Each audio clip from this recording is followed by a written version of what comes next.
Presentador ayer y claro, hace falta alguien aquí, entonces como decía aquel, lo siento mucho, me he equivocado, no volverá a ocurrir. Tal es así que bueno, me he escrito un texto porque bueno, sabéis, como estamos en 20 cosas, me he escrito un texto para fijarme, con lo cual voy a improvisar lo menos posible y así me equivoco menos y lo hacemos sobre todo más rápido, que es mejor, ¿vale?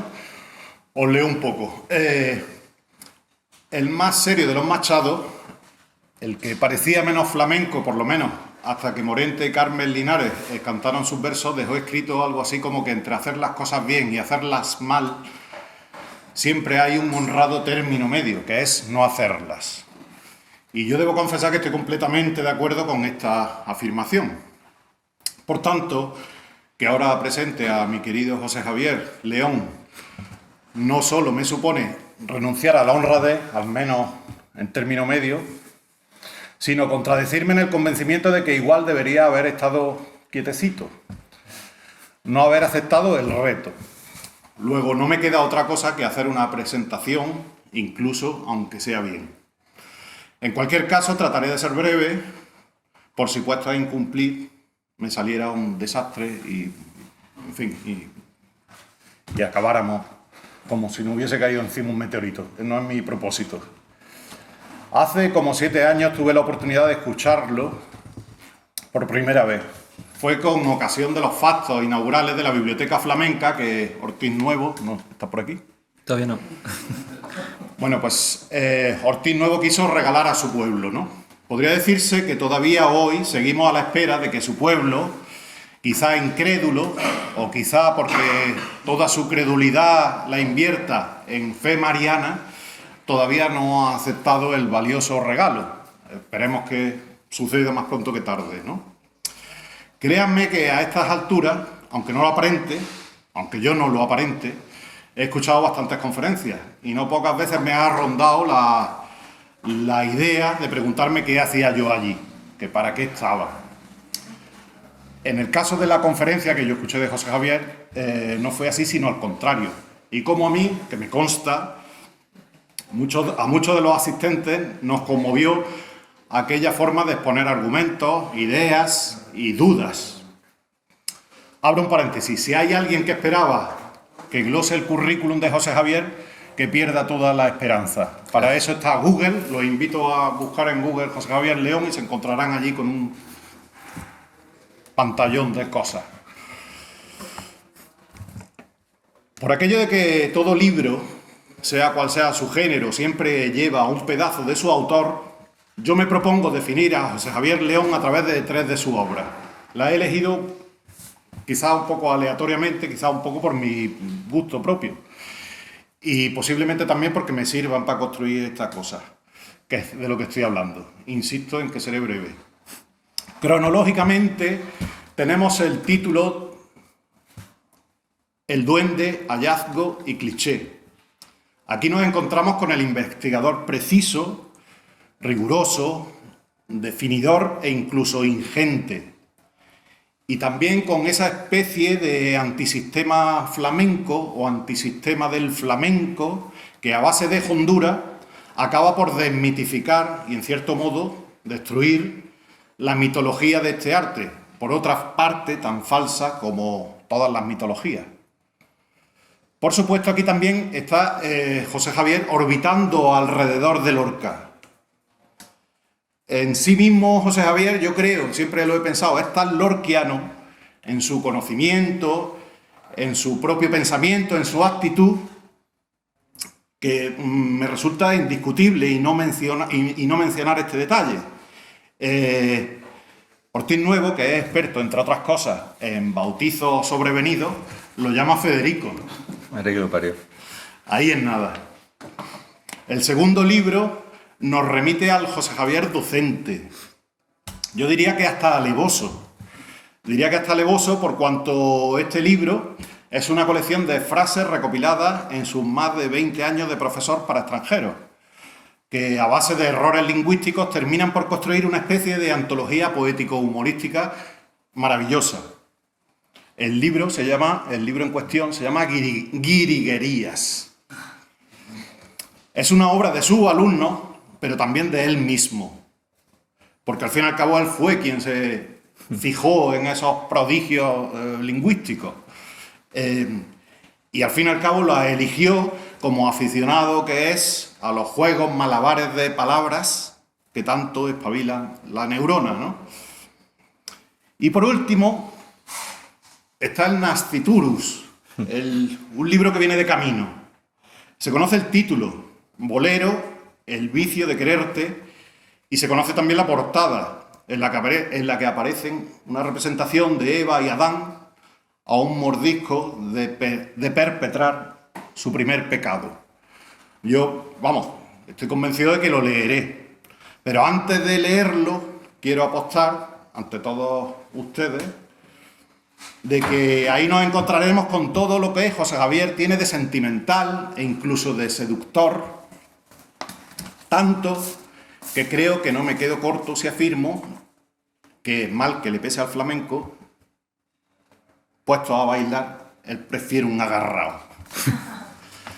Un agarrao, al fin y al cabo, como los que bailarían aquella mujer y aquel hombre, Eva y Adán, antes seguro de emprender el camino del exilio del paraíso, me refiero. Hoy ha venido a hablarnos del concurso del 22, en Granada, que es su tierra, de sus burlas y sus veras. Y me refiero al concurso, no a Granada, que también tendrá sus burlas y sus veras, seguramente. Espero que permanezcan atentos, porque podrán comprobar cuánto hay de riguroso en todo lo que nos diga, de lorquiano, de hondo, de lúdico y de desmitificador. Espero que así sea, y si se cumple lo que yo preveo que se cumplirá, pues por lo menos en esta ocasión, en el último renglón, pues no me contradeciré más. Así que ya está bien, muchas gracias y un aplauso para José Javier, por favor.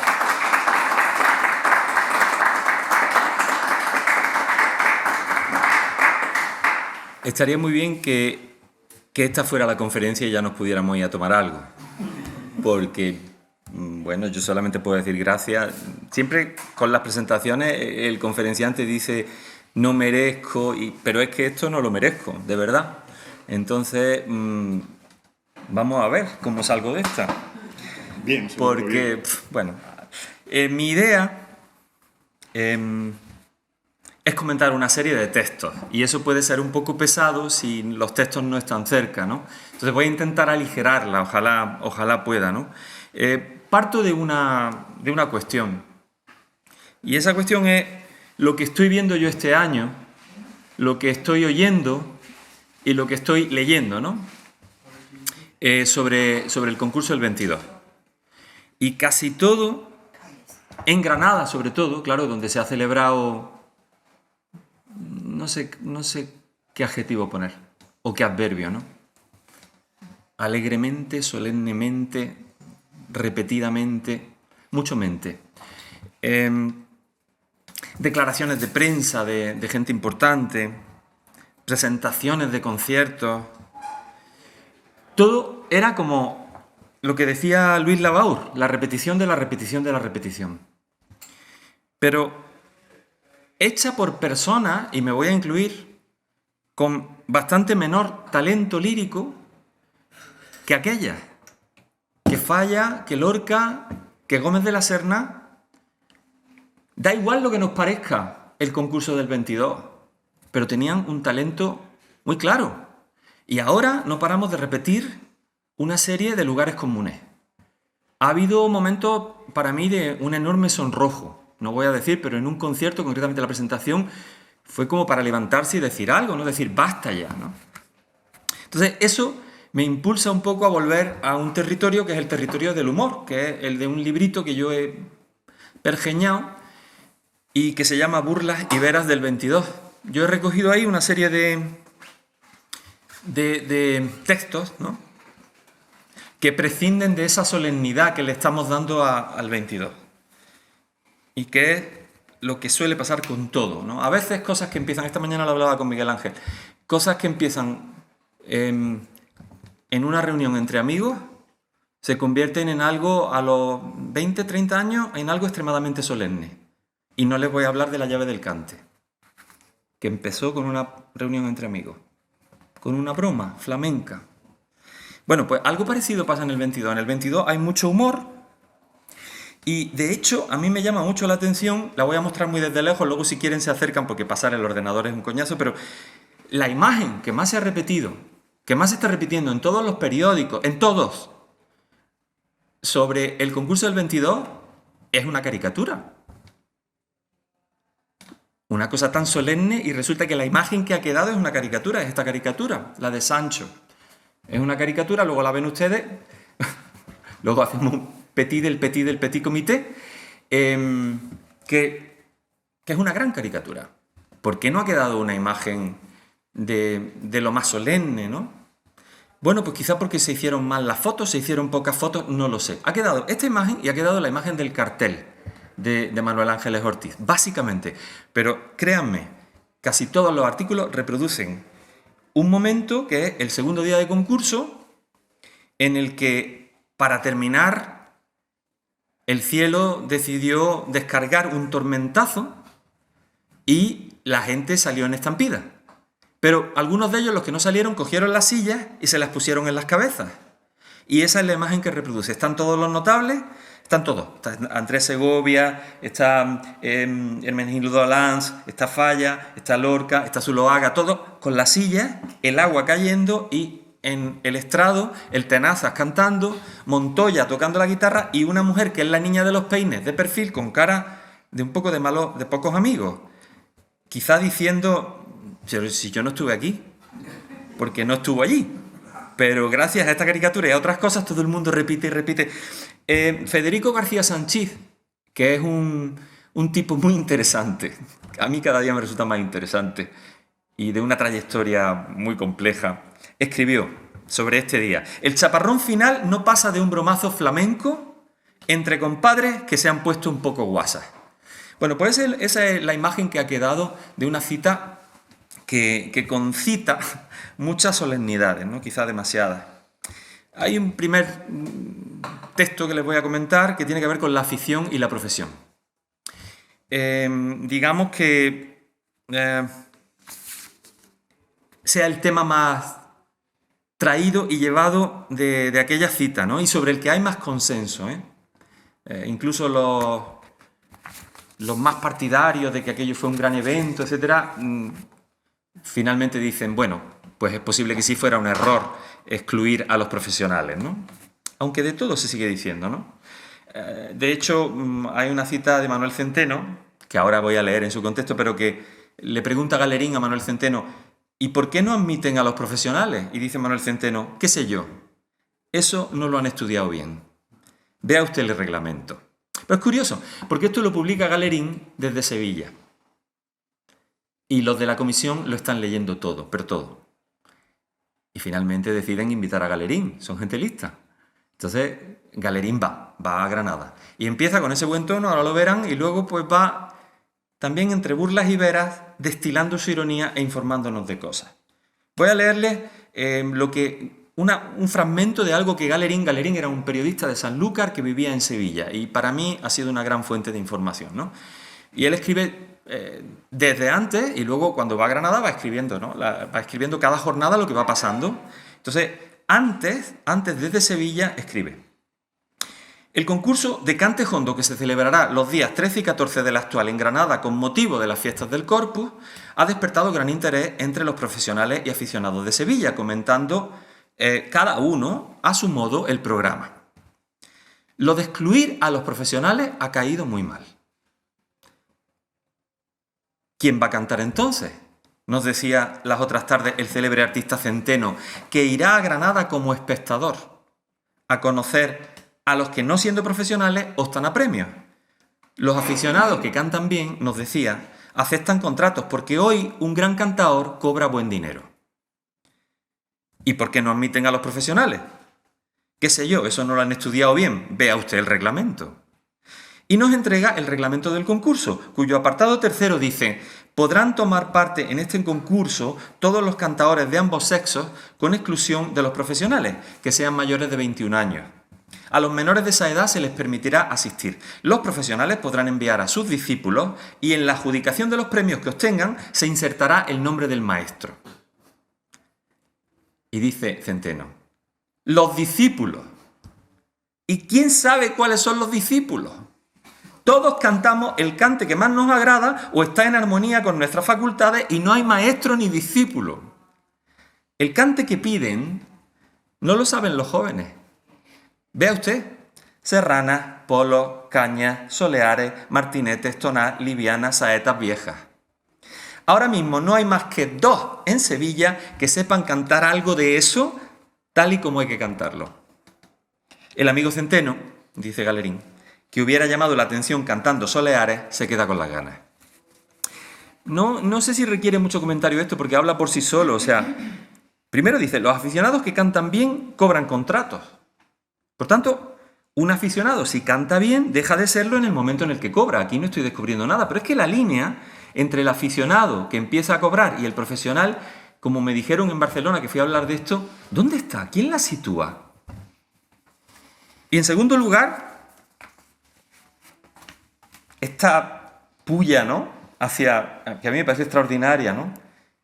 ¿Quién sabe cuáles son los discípulos hoy día, en el año 22? El cante que pide no lo saben los jóvenes, mire usted, lo saben los profesionales. Es que esto es muy interesante, es que realmente ese cante, quienes lo conocían eran los profesionales, obviamente, no los aficionados. Pero es que en otro lugar, que no es aquí, Centeno le dice a Galerín, se ve que tenía muy buena relación, porque lo entrevista varias veces. Y le dice Centeno a Galerín, porque le pregunta, ¿quién es su maestro? No está hablando del 22, dice, mi maestro ha sido un fonógrafo. Ponía placas de los mejores cantadores. Siempre he querido copiar a Chacón, que es el que más me gusta. Los demás cantadores siempre enseñan. Estamos en otro momento.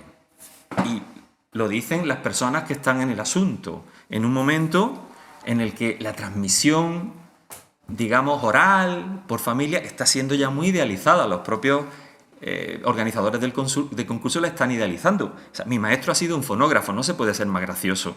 Y no se puede ser más certero, ¿no?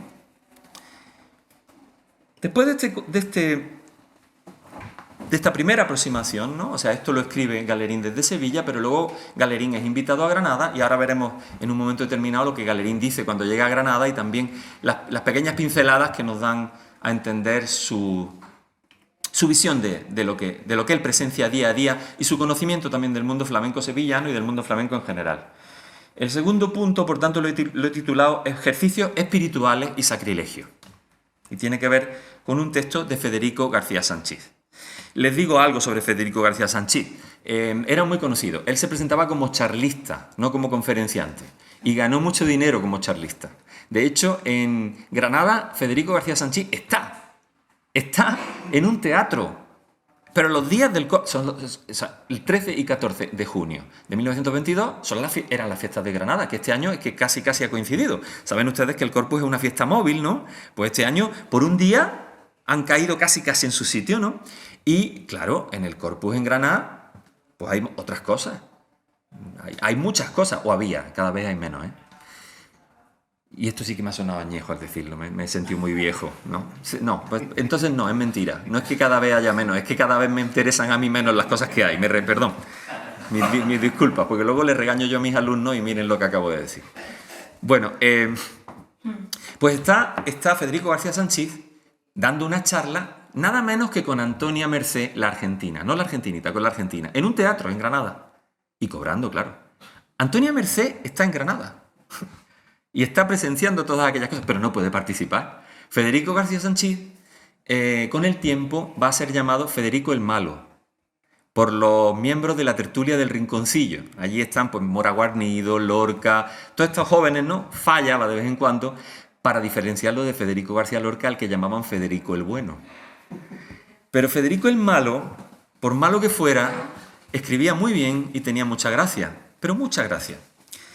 Luego, pues como lo que hablamos ayer en esta misma mesa, se arrimó al régimen y se arrimó del todo al régimen y bueno, como en este terreno entraríamos en otra discusión. Se encuentra en Madrid la Gaspacha y a diario la aplauden en La Comedia. Cuidado, está escribiendo el 26 de noviembre del 22. Ya ha pasado el concurso y él está en Madrid.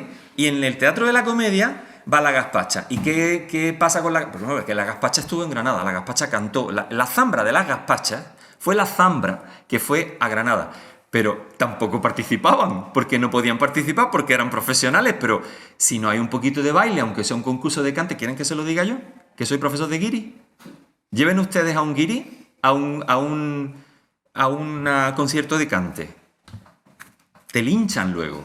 Como no haya algo de baile y la guitarra no haga sus falsetas y el cante, pues lo mismo pasó allí. Allí había baile, pero había baile, allí bailó la macarrona, pero bailó con la zambra de las Gazpachas. Las Gazpachas eran eran unas hermanas granadinas. María la Gazpacha es de la que va a hablar él. Muy guapetona al parecer, o por lo menos muy del gusto de Federico García Sanchís y de otros, porque todos le lanzan piropos, ¿no? Entonces, esto es un poquito después, ¿vale? Esto es en noviembre, pero él se va a acordar del 22 y nos interesa lo que dice. Se encuentra en Madrid la Gazpacha y a diario la aplauden en la Comedia, en el Teatro de la Comedia. Es una gitanaza brillante y colorinista como un cartel de toros. Pechugona y con los pies característicamente andaluces. Tiene figura de palomo buchón. Cabellera negra y voluminosa sobre la cara africana, en que los ojos descansan en unos párpados que parecen sonajas de pandero. Hasta ahora no sabemos si le gusta o no, pero... Envuelve el busto en un mantón de Manila cuyos flecos caen en cataratas. Cuando palmotea jaleándose, con el movimiento de sus brazos redondos, morenos y desnudos, de belleza oriental, el cuerpo y sus policromados trapos tiemblan, palpitan.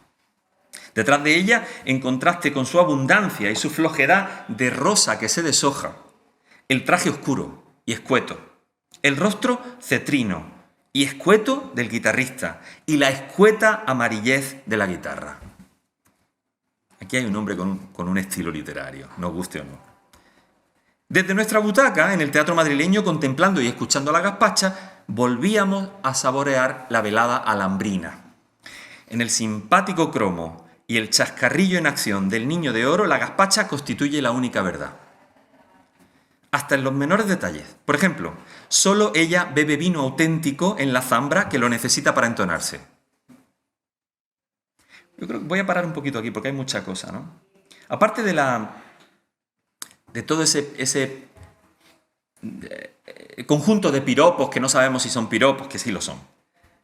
Aparecen una serie de cosas, ¿no? O sea, vuelve a la velada alhambrina, es decir, vuelve al 22, al concurso de Cantejondo, porque todavía hemos estado en el 22, pero dice, en el simpático cromo y el chascarrillo en acción del Niño de Oro, la Gazpacha constituye la única verdad. Aquí ya empezamos a jugar con ambivalencia. O sea, está hablando de una mujer que es capitana, así se llamaba en Granada a las jefas de la zambra, ¿no? La capitana, era capitana de una zambra, era una conocida bailaora, cantaora, bueno, tocaban todos los palos. Y dice que constituye la única verdad. Pero qué pedazo de ironía. Cuando a la zambra, a los tablaos, a todo se le ha siempre colgado el San Benito de mentira, de falsedad, cuando en realidad la zambra la embutieron, esto no sé si lo debo decir, pero yo creo que la embutieron un poco en el concurso porque no podían hacer otra cosa, pero no era aquello lo que estaban buscando, no era aquello. Y él se permite hablar de la única verdad. Y luego dice, hasta en los menores detalles es la única verdad. Por ejemplo, solo ella bebe vino auténtico en la zambra que lo necesita para entonarse.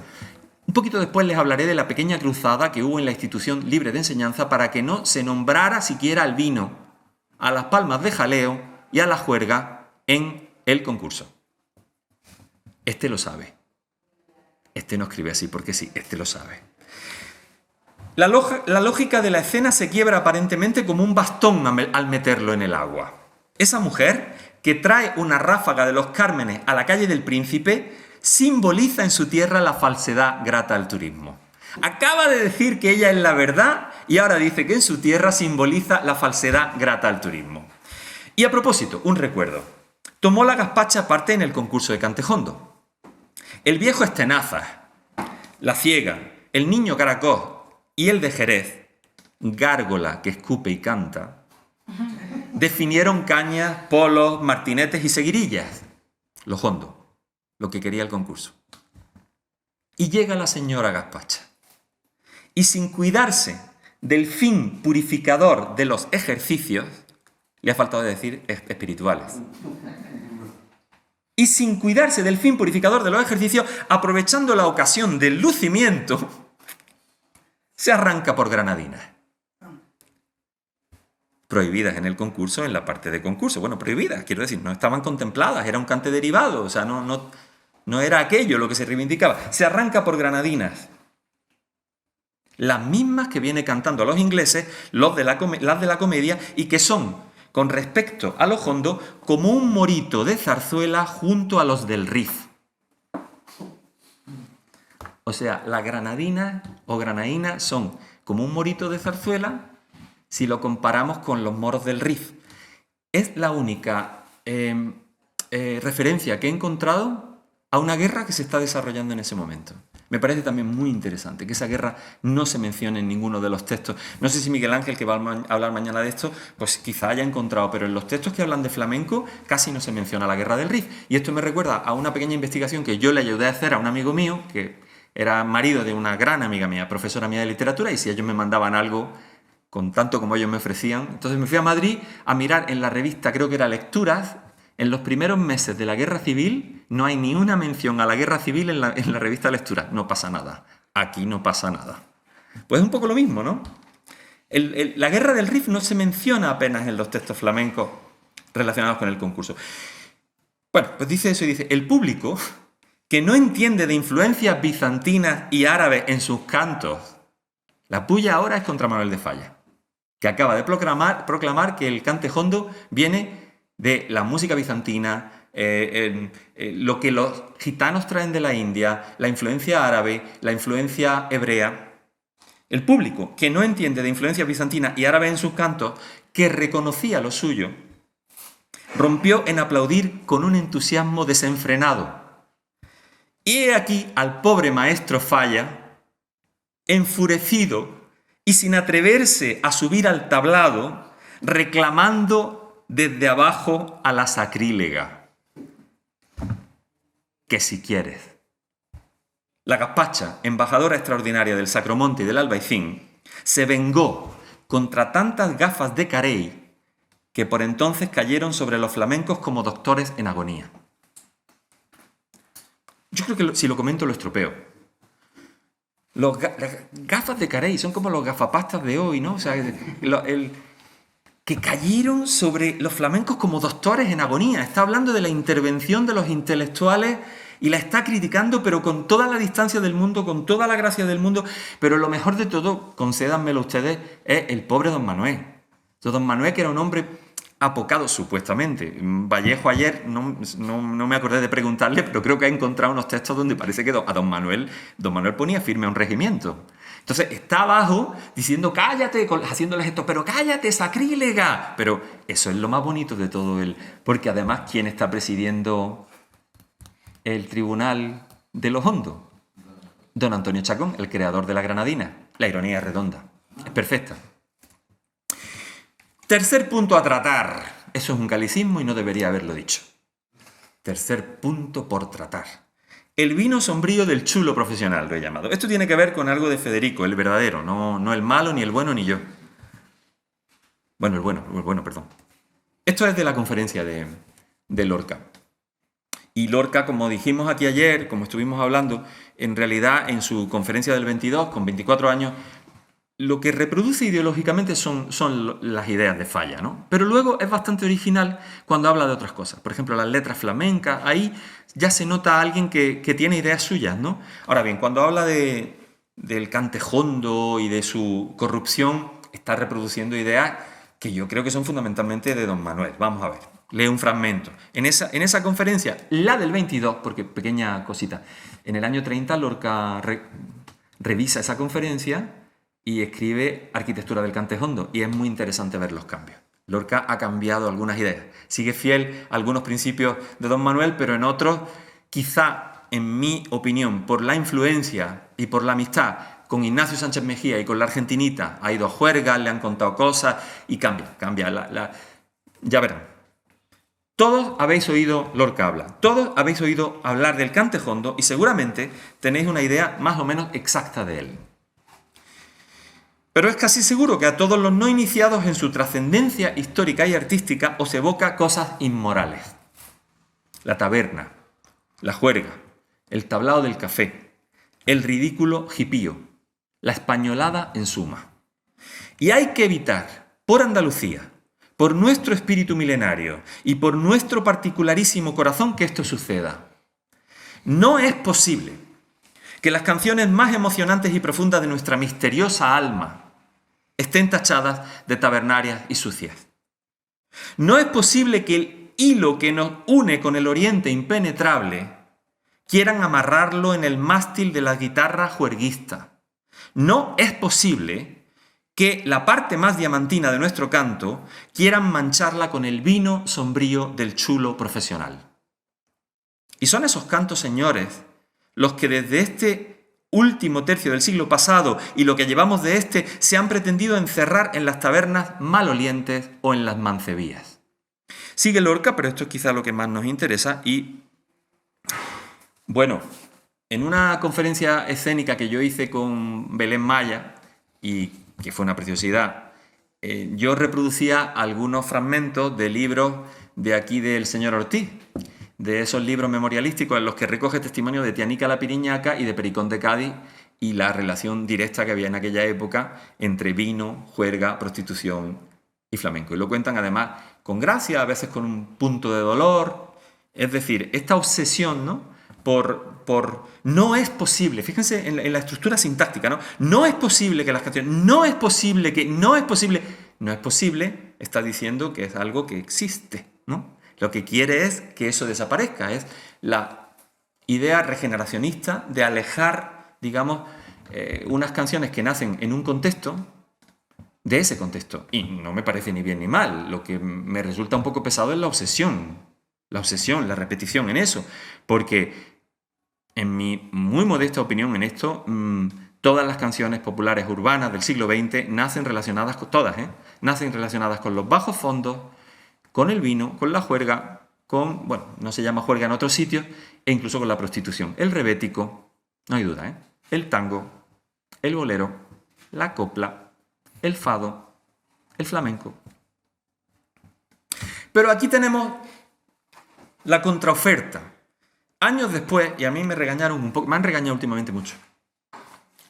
Doy una conferencia y me regañan. Yo ya estoy un poco cansado de que me regañen, pero bueno, claro, ¿para qué te metes, no?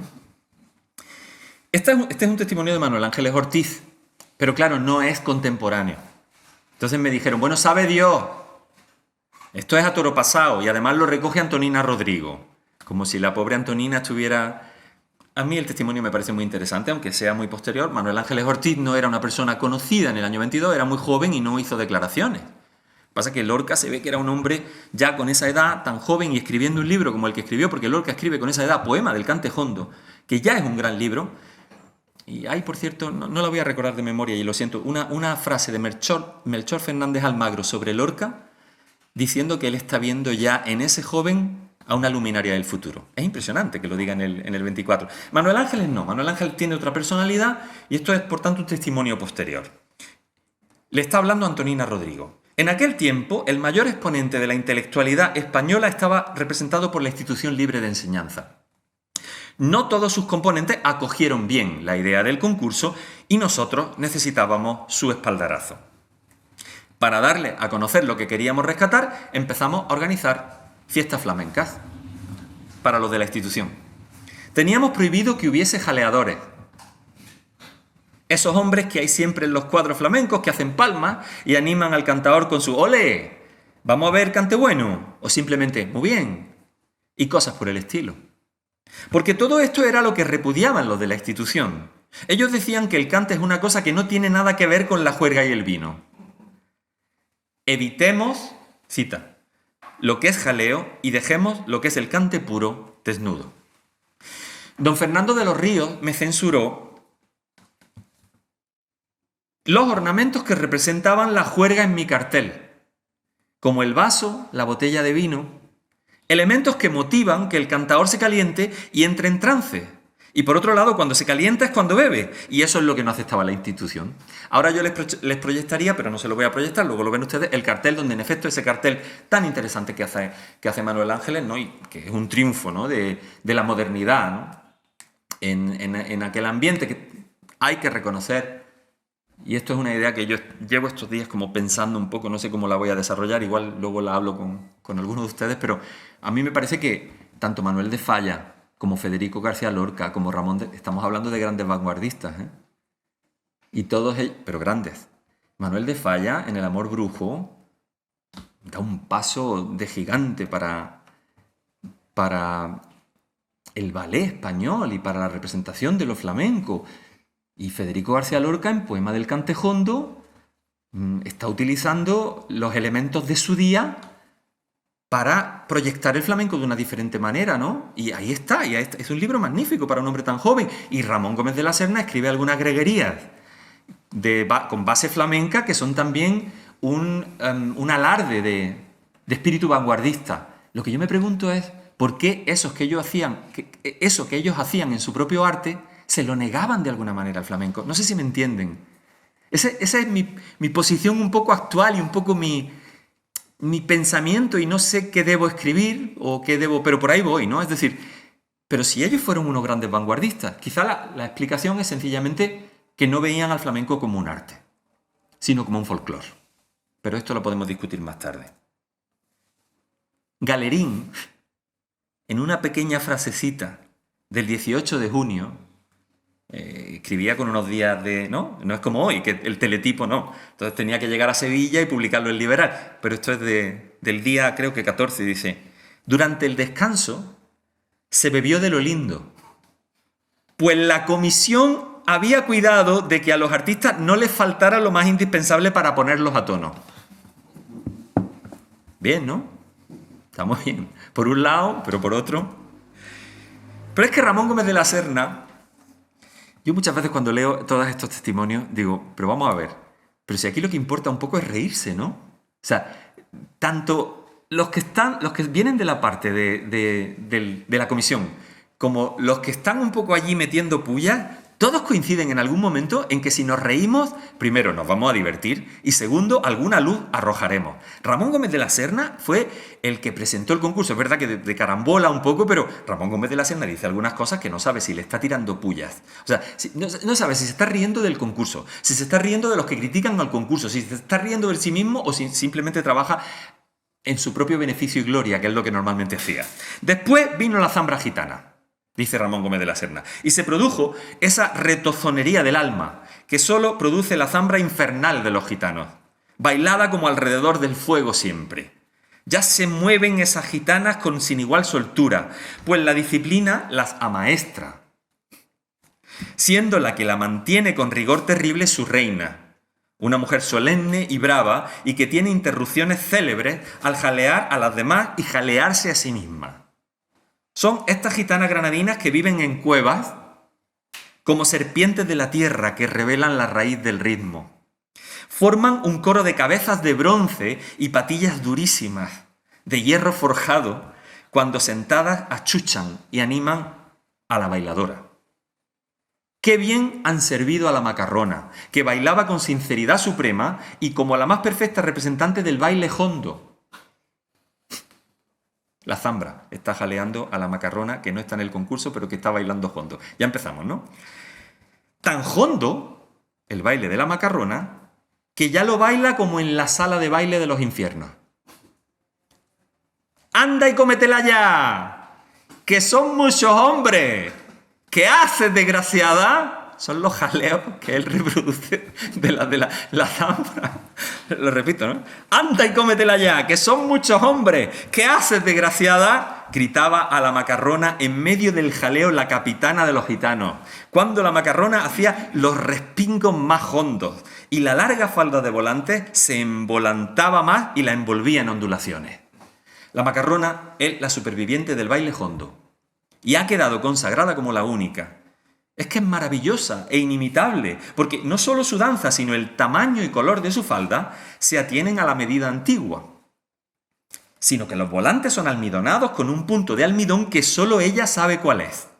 dándoles ella misma el apresto sencillo que necesitan. Es curioso que esto es del 22, unos 12, 13 años después, en un fragmento muy interesante de Lorca, muy interesante y muy roneando a él consigo mismo y dándose importancia, cuando lo recibe La Malena en Sevilla, dice que lo recibe en su casa solo a él, porque los gitanos que me quieren a mí mucho.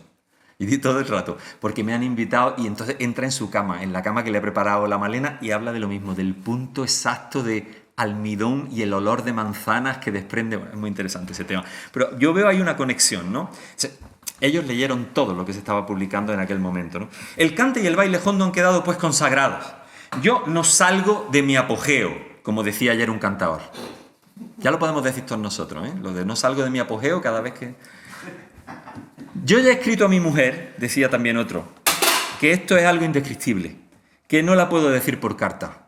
La no lo hubiera dicho un andaluz jamás. Esto es... leísmos todo el rato y nos los pone a nosotros en la boca. No, señor, nosotros no decimos eso. Que no la puedo decir por carta, pero que tampoco la podré describir de palabra cuando nos veamos. Y dice Federico García Sánchez, en otro texto del mismo tenor, pero un poquito más agudo siempre y más punzante: al lado del peligro se deslizó plácida y frívola la zambra, como junto a la España amojamada y feroz de Zuloaga ríe y florece la verdadera. Zuloaga está en Granada, va a dar un buen dinero para el concurso, tiene una exposición en Granada y le tira la pulla del año o del siglo. O sea, y otra vez el juego con la verdad y la mentira. ¿Cuál es la verdadera España? ¿La amojamada de Zuloaga o la de la Zambra?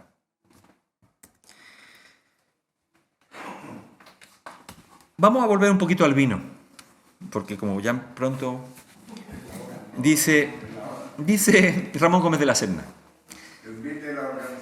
Que invite la organización. ¡Viva la organización! Ahora este jurado que ha trabajado, Gómez de la Serna en un fragmento pequeñito, ahora este jurado que ha trabajado tanto y que hasta ha animado a los cantaores, dándoles de beber el Jerez viejo en la copa graduada, en que hay que calcular lo que conviene a cada uno para que su voz se despierte, se va a reunir para decidir los premios. Labor difícil y comprometida, pues este no es un jurado que, como el de pintura, no corra peligro.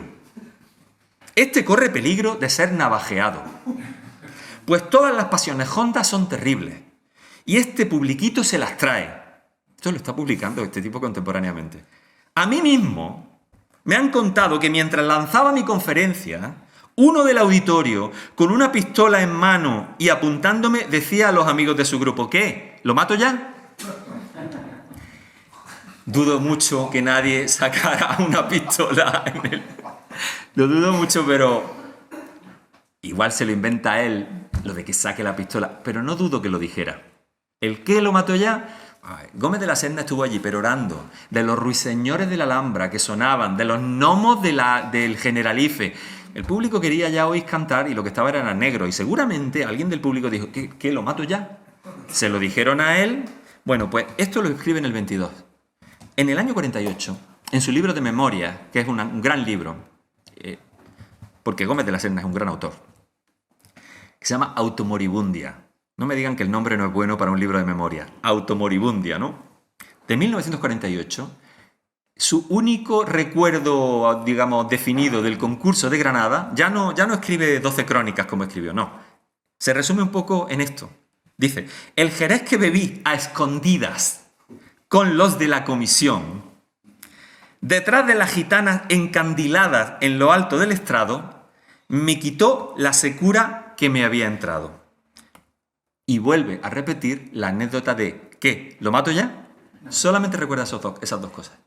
Bien, ya que hemos visto que lo del vino quedó, no sé si decir en agua de borraja o en más vino, porque allí hubo vino, todo el que quisieron y dado por la comisión, o sea que nada, digamos, fue verdad ni fue mentira, pero todo fue del color del cristal de la botella de Jerez. Vamos al punto 4, que es el Edén hondo, así lo he llamado yo, y tiene que ver con un comentario que Manuel Orozco. Los Orozcos son una familia larga en Granada que ha tenido algunos grandes profesores. Saben que en todas las universidades hay dinastías, ¿no? Voy a beber antes de... Mándale dramatismo. Hombre, los Orozcos son una dinastía universitaria. Yo no fui alumno de don Emilio, y además todos lo llaman don Emilio. Parece que don Emilio era, sobre todo en sus clases, bueno, era profesor de literatura, era este tipo de profesor de una emotividad exagerada que cuando llegaba un momento comentando a San Juan de la Cruz se echaba a llorar en clase. Se echaba, ¿a dónde te escondiste, amado? Pero luego encandilaba, o sea, era un hombre quizá pues con lo que decía Lorca, un poco de duende, ¿no? Pues había otros Orozcos, sigue habiendo Orozcos en la facultad, y Manuel Orozco escribió un libro sobre Falla y nos cuenta una anécdota. Pero voy a empezar, digamos, viéndola con los ojos de Manuel Ángeles Ortiz en el año 64, porque es muy interesante lo que dice Manuel Ángeles, aunque me regañen. Don Manuel de Falla era muy exigente. Él consideraba cantes menores a las malagueñas, fandangos, todo esto debía estar excluido del concurso. Se admitían seguirillas, martinetes, soleares, tonaz. Aunque no todos opinaban igual. Algunos creíamos que el cante es grande o pequeño según cómo se cante. ¿De verdad, Manuel? ¿En el 22 creíais eso? Entonces, ¿qué pasó? Porque hoy lo creemos mucho, ¿no? Aunque no todos opinaban igual, ¿no? Algunos creíamos que el cante es grande o pequeño según cómo se cante, pero la autoridad de don Manuel era indiscutible para todos. Personalmente, creía que hay fandangos que se cantan como seguirillas. Pero Falla excluía todo lo que no fuera cante puro. Otra particularidad a la hora de hacer las bases fue exigir que los cantadores no fueran profesionales. La escrupulosidad fue absoluta, pues incluso el Gran Chacón actuó fuera de concurso. En medio del delirio, que cuenta la misma anécdota que os acabo de contar, pero bueno, es otra perspectiva. En medio del delirio que levantó el Tenazas, un viejo cantaor que sabía de emociones hondas le decía al maestro Falla: «Don Manuel, no salgo de mi apogeo». A Federico y a mí nos hizo tanta gracia aquella expresión que desde entonces, cada vez que nos entusiasmábamos con algo, decíamos: «No salgo de mi apogeo». Humor hubo en todos los lados y es muy importante que de verdad repitamos esto, porque si no nos instalamos en el territorio de la solemnidad, que está muy bien cuando hay que ponerse solemnes, cuando uno entra en una catedral, cuando uno entra en una bodega. Manuel Orozco, hablando del Tenazas. En realidad el concurso con todas sus peripecias fue un paréntesis en la vida musical de Manuel de Falla. Entregado a él con la pasión contagiante de Federico y la turbulencia de las reticencias y presiones locales, Falla vivió intensamente esos días. En las jornadas que siguieron al concurso, Federico y Manuel Ángeles Ortiz llevaron al Tenazas a sus paseos por las colinas de la ciudad. Muchas tardes Falla les acompañaba. Pero el Tenazas era un tío bestia, que tenía un vocabulario soez y tabernario, que irritaba al músico. Cuenta Manuel Ángeles aquellas espantadas de Falla cuando, paseando por el mirador del Ventorrillo del Aire, el Tenaza, entre cante y cante, contaba un chiste ordinario y lanzaba un exabrupto de desgarrado corazón. Tenazas, un hombre terrible y esperpéntico, amargo y derrotado, que lloraba cantando y tenía trágica la alegría, o lo que fuera aquello, o lo que fuera aquella brutal manera de andar solo por la vida. Bueno, hay como un intento de recuperación del Edén flamenco, ¿no? De un lugar de pureza, de un lugar pues sin tabernas y sin comercio y de repente el cantaor que gana el concurso, que era un señor ya de mucha edad, 70, 72 años, que luego se promocionó mucho después del concurso y participó en otros y en festivales y tuvo, ya veremos, tuvo más en Granada, ¿no? Pues no parece representante de aquello que se buscaba, ¿no? Punto 5. Vamos a hincarnos de rodillas. Bueno, no hace falta. Galerín vuelve a hablar de la gazpacha. Este es un texto quizá un poco menos interesante, pero vamos a contrastarlo con otro en el que se habla de Manuel Torre y de Chacón. Con este poético, y pone entre comillas poético, ¿no? Con este poético nombre es conocida en Granada la joven María Amaya. Subió al tablado acompañada del tocador Manuel Cuéllar, un artista inmenso, y cantó bulerías y tarantas de modo inevitable. Bulerías y tarantas, estaban fuera de concurso. O sea, cantó lo que le dio la gana. No debe de llamarse la gazpacha una mujer que con voz de ángel canta «Quisiera ser como el aire para estar a la vera tuya sin que lo notara nadie. Tú se lo cuenta a mi mare y si te dice que no, mi palabra es la que vale». En el estribillo, con mucha gracia, con gran estilo, interrumpía a cada paso por los aplausos, cantó «No quiero querer a nadie, porque es muy malo el querer. Yo quiero vivir solita, solita con un debé». Él pone un debé en vez de un divel o un debé, o sea, con Dios. Pero él, bueno, pues se ve que no estaba muy puesto en calor. La gazpacha triunfó así en toda la línea. Y que no te digan ese nombre, mujer. El niño de Jerez. Expectación, silencio sepulcral. Ha subido al tablado el rey de Locañí. ¡Qué barbaridad! Verá usted ahora. Osú. El niño de Huelva hace llorar a la guitarra. Segovia en el palco elogia al artista. El de Jerez con su voz cascada hace la salía. Se oye el vuelo de un mosquito. Hace reír al público un cuco que no cesa en su monótono cucú. El niño se arranca con esta sigrilla clásica. Vamos a jincarnos de rodillas que ya viene Dios. Va a recibirlo la pobrecita de mi madre de mi corazón. Esto, adobado con mil ayeos, duendes. Hoy ya sabemos, gracias a la investigación de algunos, que esos duendes no tienen nada que ver con la emoción íntima, sino que son una forma melismática de cantar. Gorgoritos sin letra, los definen Galerín. Esto adobado con mil ayeos, duendes y diablos coronados. La ovación fue imponente. Y así en todas las coplas. Lo felicitó el jurado. ¿Felicitó el jurado? ¿A un profesional? Lloraban los flamencos, lo abrazaban las gitanas. ¡Qué hombre! Chacón, el emperador. En vista de las insistentes aclamaciones del público, subió al tablado, abandonando la presidencia del jurado, el emperador del cante, Antonio Chacón. Cuando las palmas cesaron, don Antonio dirigió la palabra al público diciendo que solo cantaría unos polos para complacer a Granada. Se le aplaudieron los polos, las cañas. Hubo el delirio cuando cantó su célebre copla «Tú lleva una cruz al cuello enganchada en oro y marfil». Y la apoteosis, la coronación del emperador, fue al terminar la siguiente granadina. Quiero vivir en Granada porque me gusta el oír la campana de la vela cuando me voy a dormir, que estaba allí al lado. Seguramente la señaló y la gente ante la clamorosa ovación cantó de nuevo esta otra. Se la pueden imaginar, ¿eh? Si hay uno granadino sabe lo que viene. ¡Viva Granada, que es mi tierra! ¡Viva el puente del Genil, la Virgen de las Angustias, la Alhambra y el Albaicín! ¡La apoteosis!, gritaba la macarrona.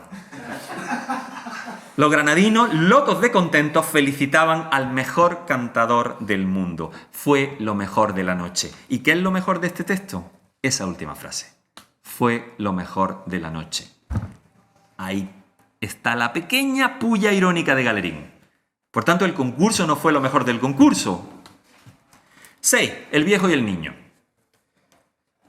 Esto lo he sacado de García Sanchís, que es muy malo, pero también un poquito bueno, como decía la hija de una amiga mía, que escribió un cuento sobre un pirata. Y empezó escribiendo, esto era un pirata malo, que era un poquito bueno. Pues eso le pasa a García Sanchís. Pero primero vamos a empezar por Galerín. Galerín llega a Granada, lo invitan y llega a Granada en tren, ¿no? Claro, hombre, yo supongo que él se sentiría muy reconocido de que después de tirarle varias pullas al concurso de Granada antes de empezar y de convocar a los flamencos de Sevilla, que todos dijeran, en Granada, lo que está en Granada, lo de los profesionales, anda que... De repente lo invita Manuel de Falla. Las cosas como son, era el músico más importante del siglo XX y me duele un poco decirlo porque me gusta mucho Albéniz, pero bueno. De Sevilla a Granada hay tanto como de Sevilla a Rusia. Señores, qué lejos está Granada. 11 mortales horas en un tren que separa más que un despertador de Aduro. Cambio de tren aquí, paso a otro tren allá, espera en este sitio y desesperación en otro. Esto sigue siendo casi verdad, ¿eh? Ya han puesto el AVE y bueno, vamos a dejarlo. Pero se llega a Granada y se da por bien empleado todo el sufrimiento. Qué hermosa es Granada. Yo soy profesor de extranjero. Es lo mismo que me dicen mis alumnos. Han tardado mucho, pero al final Granada te rinde, ¿no? Porque la belleza, el marco incomparable que se ha dicho tanto. Sale al tablado un chico de 11 años, hijo del que fue mozo de espadas Caracol. Lo acompaña uno de los mejores tocadores de guitarra de España, el Niño de Huelva. Caracolito optaba al premio de Siguirilla y cuando el guitarrista se hizo ovacionar en unas preciosas falsetas, se arrancó el chaval, muy flamenco, muy cañí, pero no pudiendo con cosa tan grande, con esta copla. Corre y dile a mi madre que no llore más, sino que vaya a la audiencia de CAI por mi libertad. Se aplaudió mucho al chico, pero como el nene iba preparado, se adelantó al tablado y se arrancó con 2 saetas, y pone entre paréntesis, modernas. Estaban prohibidas. La gracia de Galerín, la ironía de Galerín siempre está en un pequeño detalle, en una última frase, en un paréntesis. Ahí está la carga, ¿no?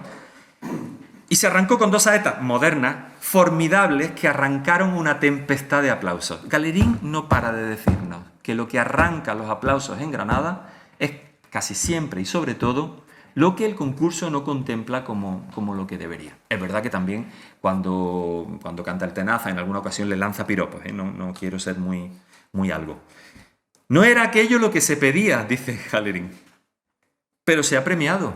Y bien, si se hubieran dado premio a las saetas, no sé qué hubieran dejado para Centeno y la hermana de Finito, que eran, junto con la niña de los peines, según Galerín, los mayores saeteros del momento. El viejo que llegó andando. Sube al tablado un viejecito, encorvado, con el pelo como la estopa, andando muy despacio. Tiene 70 años. Fue profesional hace 30 años. Y no ha podido resistir la tentación de asistir al concurso. Y andando ha llegado desde Puente Genil. Se llama Diego Bermúdez y es conocido por el Tenaza. ¿Cómo dijo que se llamaba? Preguntamos al niño de Jerez. Y responde el niño de Jerez. El es Tenaza. Es un conocido mío. Ríase usted de lo de venir andando. Tendría que salir el año pasado. No parece que fuera andando. Pero a la comisión le interesaba acentuar este rasgo, porque la comisión buscaba un cante que fuera de viejos o como de viejos.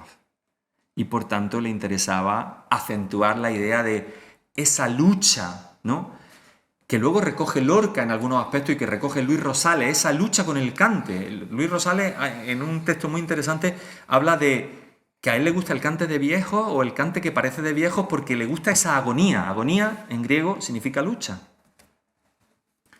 Federico, el malo. Esto ya es como para acabar con el cuadro lo que dice aquí. Así que lo voy a leer un poco lento porque el concurso, está haciendo un resumen, ¿no? El concurso, en definitiva, se redujo a oír los profesionales, que cualquiera encuentra en los camarotes de un colmado, y a que las faraónicas del Albaicín repitiesen una vez más las caravanerías que suelen servir al turista en el teatrito de este Palace Alhambra Hotel. En cuanto a los concursantes, viejos o niños. Semeja el Cantejondo un asilo de ancianos desvalidos y de huérfanos. Acudieron a la lucha varios chaveas precoces, preparados con gramófono, y un abuelo contemporáneo de Silverio Frasconetti, estoy seguro que lo escribe a propósito, y una abuela ciega, personaje entrambos de un patetismo pintoresco. ¿Dónde el hombre o la mujer en su plenitud? Únicos capaces de atormentarse y de expresar el drama del Cantejondo. Ese Cantejondo que debió de nacer en el corazón de una hembra desesperada, celosa y en celo, viuda apenas maridada y no resignándose a la fatalidad. Bueno, lo último se lo vamos a permitir pero lo anterior es de gran carga, ¿no? ¿Dónde el hombre o la mujer en su plenitud?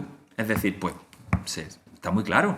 En los teatros, estaban cantando, estaban haciendo lo suyo. Era la nómina de cante, el baile y el toque alrededor del 22 es extraordinaria. Gamboa lo dice, bueno, lo dicen mucho, pero Gamboa la escribe y yo la he reproducido en el librito este que publiqué y dices, pero madre mía, pero ¿dónde está la decadencia, no?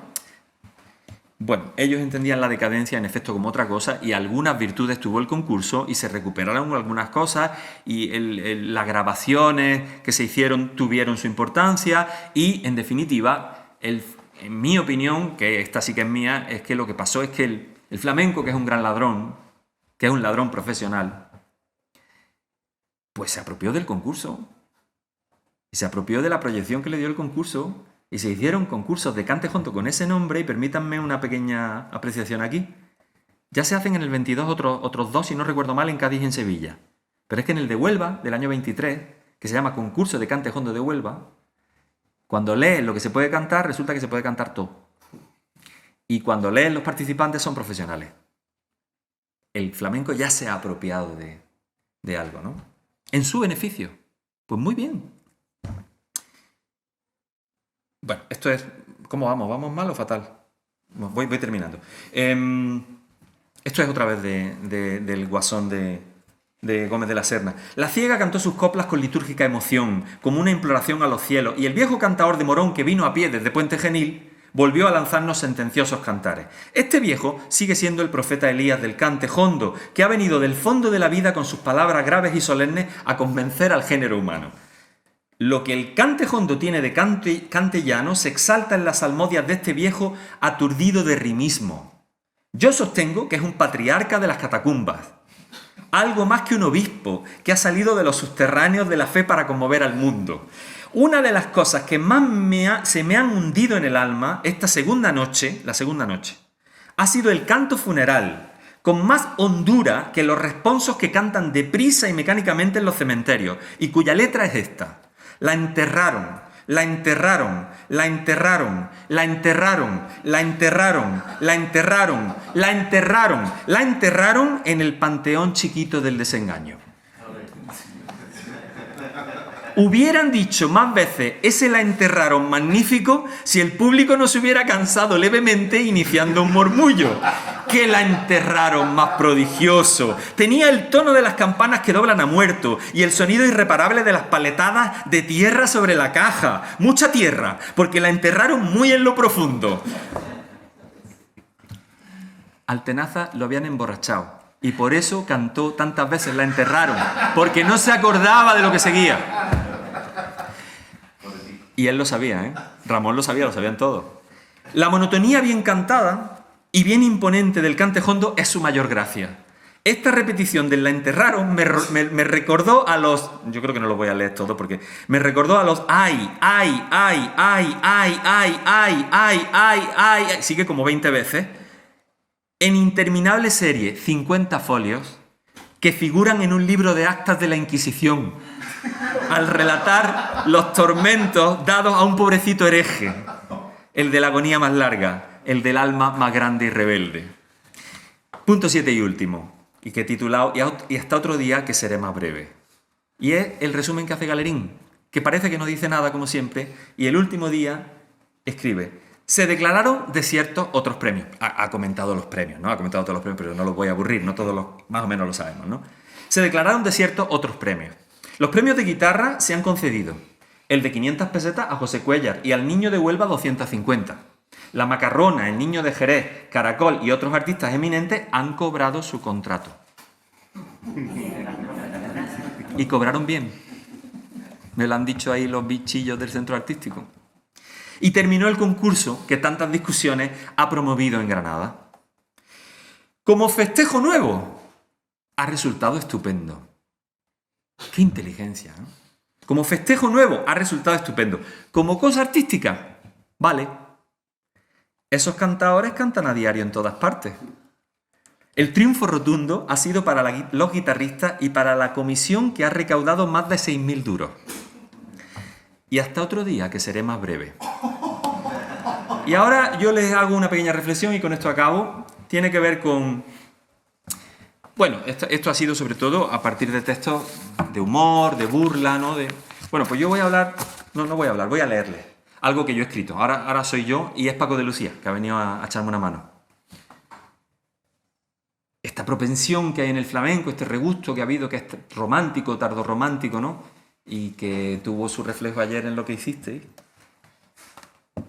La insistencia en el dolor, en la pena. Primero hablo yo, ¿vale? Aquel fue un encuentro competitivo en torno a un arte que, a pesar de las múltiples prédicas por románticas sobre su radical propensión lúgubre, se ha llevado siempre bien con el humor y con la guasa, con la alegría y la fiesta.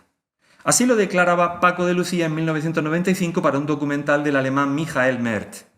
O sea, yo no veo al flamenco cerca de la muerte. Todo lo contrario. Hay una alegría histérica en el flamenco, unas ganas de vivir. No, y una gran sensualidad. Que la sensualidad no creo que tenga que ver nada con la muerte, todo lo contrario, es la vida. Ese flamenco, ahora hablo yo, que ríe, sabe cuando quiere, apuntar a donde debe, contar lo que quiere y lo que hay. Unas veces a la cara, otras al costado, alguna ladina a las espaldas. Si el arte es la mentira más hermosa, siendo a su vez la más veraz, ¿qué le añade el humor? ¿Qué le aumenta el ingenio y la burla? Por lo pronto descaro, y todavía mayor verdad, para desafiar lo establecido. Todos los poderes recelan del humor.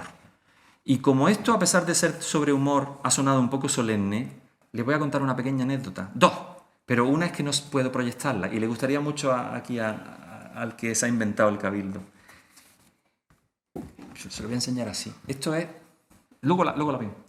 Dice José Luis Ortiz Nuevo, Pepe de la Matrona, recuerdos de un cantaor sevillano, pero ahí hay una escritura. Esto fue Alejandro Víctor, que le pidió una noche a Pepe de la Matrona que le dedicara ese libro. Pepe de la Matrona tenía una taja tan grande que no es posible leer lo que le escribió. Y entonces pone Alejandro Víctor debajo, dedicatoria de Pepe de la Matrona en una madrugada. Nada, no es posible leer nada. Y por último, y no vamos a entrar ahora en conflicto con otra Semana Santa, yo pienso que la Semana Santa de Granada, a pesar de que no estamos en el triángulo de la guasa, y de eso saben mucho los que conocieron a Enrique Morente, que tenía ese otro tipo de humor, con más retranca y con su puntito de mala follá, pues yo pienso que la Semana Santa de Granada tiene a veces una heterodoxia que no he visto en otras. Ahí a lo callando, ¿no? Hay una Virgen en Granada, una imagen de María, la Virgen de la Misericordia. Nadie la llama la Virgen de la Misericordia. Todo el mundo la llama la Greñúa. En el barrio de los Greñúos, que es el Realejo, que era un barrio pobre. Y la gente le gritaba por la calle, Greñúa, guapa, guapa, guapa, hasta que los hermanos empezaron a decir que ya no se le gritaba más, y la gente, Greñúa, y Pues Chanquete, un cantaor de Granada, con un querido amigo que ha muerto hace unos años, Miguel Ángel González, que fue quien me lo contó, y con otro cantaor aficionado, se plantan delante de la Greñúa y le cantan.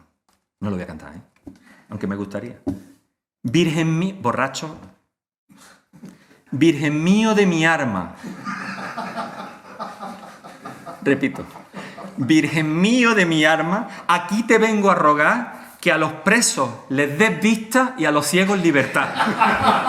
Vista y libertad para todos ustedes. Gracias.